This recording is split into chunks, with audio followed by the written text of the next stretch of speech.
নতুন একটা ভিডিও নিয়ে চলে এসেছি। দেখুন অনেক দিন পরে ব্লগ করছি। দেখুন ফুল গাছগুলো কত সুন্দর দেখাচ্ছে। দেখুন আমি কড়াইটা বসিয়ে দিয়েছি।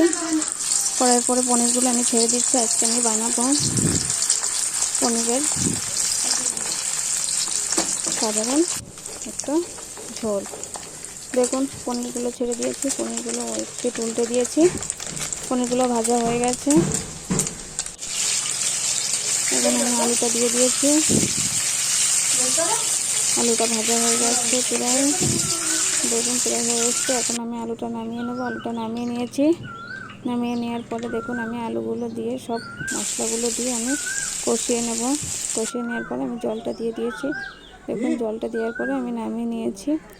দেখুন লুচি আর পনিরের তরকারি খুবই সুন্দর লাগছে দেখতে। বন্ধুরা তোমরা বাড়িতে ট্রাই করবে। তোমরা আমার চ্যানেলটাকে যারা সাবস্ক্রাইবার করো তারা সাবস্ক্রাইব করে দেবে, পাশে থাকা বেল আইকন প্রেস করে দেবে, লাইক শেয়ার কমেন্ট। দেখুন খুবই সুন্দর হয়েছে খেতে।